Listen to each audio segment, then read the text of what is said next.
So where do I begin? I am seeking law advice. Here's the backstory. I lost a really great job due to overspending on my boss's part, and in turn moved out of state for another job that ended up being a sham.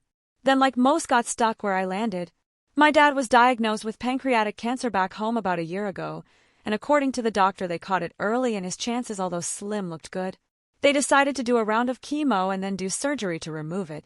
When it came time for the surgery, the DR said it looked good, but just in case, he wanted to see if doing a more aggressive chemo would shrink it more.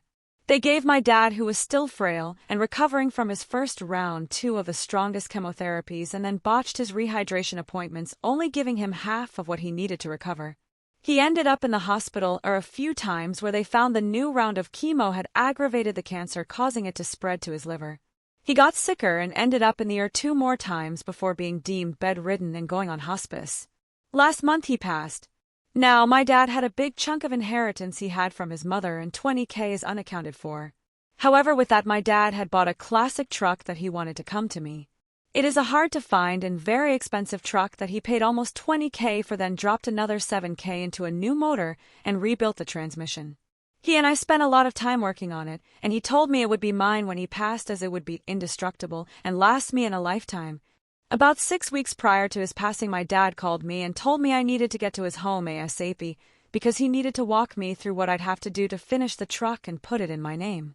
When I got down there, it was gone. I had asked him where it was, and he said we had run out of time, and he sent it to the park maintenance guy to be repaired since his brother worked as a technician. My dad had asked his GF several times if she had heard anything from him, and she said no, though he was coming over to fix an appliance. When he came over, my dad had tried to ask him questions about the truck and how far along had he gotten. My dad told him there was a very specific way he wanted something done, and the maintenance guy blew him off, saying, "Yeah, I'll come back and we can talk." But he never did. My dad and his GF had a massive argument one day, and he asked me to leave. I figured it had something to do with the fact that she would go off about how much she hated taking care of him, and her yelling how she wished he'd just die already or demand that we send him to a home. My dad sounded pretty serious, so being nosy, I recorded it. Upon playback, I was shook. My dad's GF had stolen well over $7,000 from my inheritance, thinking she wouldn't get caught. My dad was furious because she had been using it to enable her unemployed, meth-addicted daughter's lifestyle, even though my dad's GF had well over $80,000 in the bank. After their argument, my dad asked me to sleep with my door open.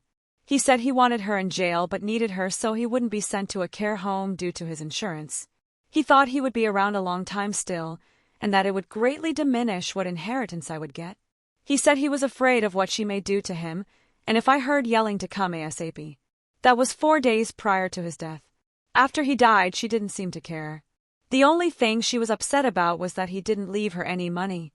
Upon speaking with my dad's GF, she told me my dad gave the maintenance guy the truck 2 days before I got there.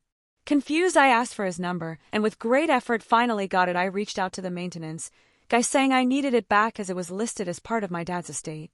Immediately, I knew something was wrong.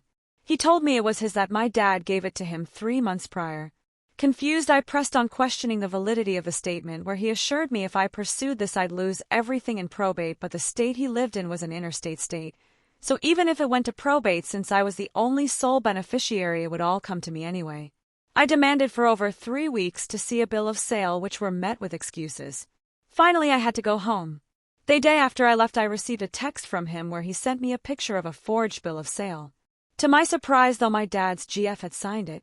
My dad's GF said that she did fill out the bill of sale 3 months ago, that my dad went shooting with him, and that he came home drunk demanding she write it, but had no idea why he didn't sign it. But she told me she hadn't signed it either when I told her forgery was a felony. With some clever investigation, I managed to get some snaps of her text between him and her. Her asking him what to say to me, him promising her to help her out, and it sounded like they forged it together. After I left, more investigation revealed she was telling everyone what a horrid person I was, taking everything and leaving her with nada, even though when I asked if she wanted anything, she said, "No, it's my home now, and none of this means anything to me. All I want are," and I left them for her.